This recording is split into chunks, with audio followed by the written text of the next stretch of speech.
When we're designing new products, services, or businesses, the only time you'll know if they're any good, if the designs are good, is to see how they're used in the real world, in context. I'm reminded of that every time I walk past Highbury Fields in North London. It's absolutely beautiful. There's a big open green space, there's Georgian buildings around the side, but then there's this mud track that cuts across the middle. People clearly don't want to walk all the way around the edge. Instead, they want to take the shortcut, and that shortcut is self-reinforcing. Now, this shortcut is called a desire path, and it's often the path of least resistance. And I find them fascinating because they're often the point where design and user experience diverge.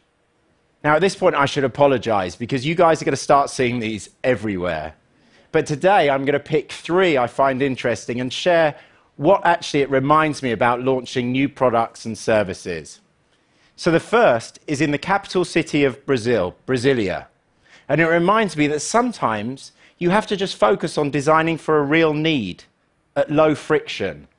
Now, Brasilia is fascinating. It was designed by Niemeyer in the 50s. It was the golden age of flying, so he laid it out like a plane, as you can see there.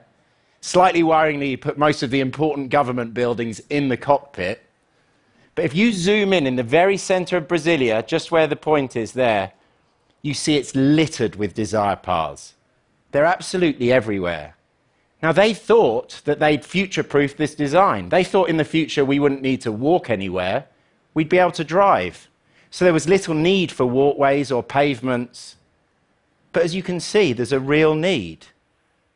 These are very dangerous desire paths. If we just pick one in the middle, you can see it crosses 15 lanes of traffic. It won't surprise you guys that Brasilia has 5 times the pedestrian accident rate of your average US city. People are resourceful. They'll always find the low-friction route to save money, save time. Not all these desire paths are dangerous. I was reminded flying here when I was in Heathrow, and many of us get frustrated where we're confronted with the obligatory walk through duty-free. It was amazing to me how many people refuse to take the long meandering path to the left and just cut through to the right, cut through the desire path. Now, the question that's interesting is, what do designers think when they see our behavior here? Do they think we're stupid? Do they think we're lazy? Or do they accept that this is the only truth? This is their product. We're effectively co-designing their product.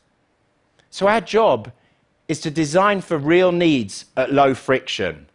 Because if you don't, the customer will anyway. The second desire path I wanted to share is at the University of California. And it reminds me that sometimes the best way to come up with a great design is just to launch it. Now, university campuses are fantastic for spotting desire paths. I think it's because students are always late and they're pretty smart. So they're dashing to lectures, they'll always find the shortcut. And the designers here knew that. So they built the buildings, and then they waited a few months for the paths to form. They then paved them. Incredibly smart approach. In fact, often just launching the straw man of a service can teach you what people really want. For example, Air Muir in Boston knew he wanted to open a restaurant. But where should it be? What should the menu be?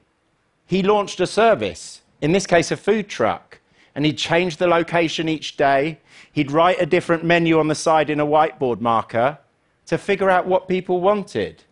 He now has a chain of restaurants. So it can be incredibly efficient to launch something to spot the desire paths. The third and final desire path I wanted to share with you is the UNIH. It reminds me that the world's in flux and we have to respond to those changes. So as your guess, this is a hospital.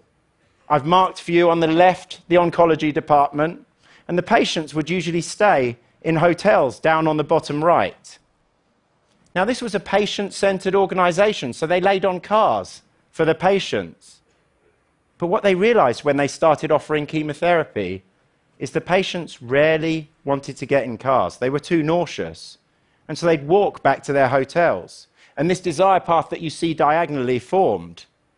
The patients even called it the chemo trail. Now, when the hospital saw this originally, they tried to lay turf back over it, ignore it. But after a while, they realized it was an important need they were meeting for their patients, so they paved it.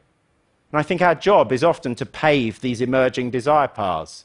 If we look back at the one in North London again, that desire path hasn't always been there. The reason it sprung up is people were travelling to the mighty Arsenal Football Club stadium on game days from the underground station you see on the bottom right. So you see the desire path. If we just wind the clock back a few years, when the stadium was being constructed, there is no desire path. So our job is to watch for these desire paths emerging, and where appropriate, pave them, as someone did here. Someone installed a barrier, people started walking across and round the bottom, as you see, and they paved it. But I think this is a wonderful reminder as well that actually the world's in flux, it's constantly changing. Because if you look at the top of this image, there's another desire path forming. So these three desire paths remind me we need to design for real human needs. I think empathy for what your customers want is probably the biggest leading indicator of business success. Design for real needs and design them in low friction.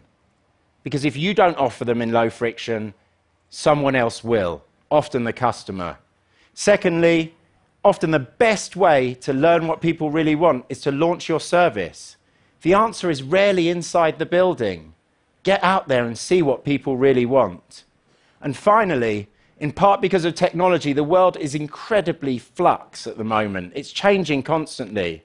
These desire paths are going to spring up faster than ever. Our job is to pick the appropriate ones and pave over them. Thank you very much.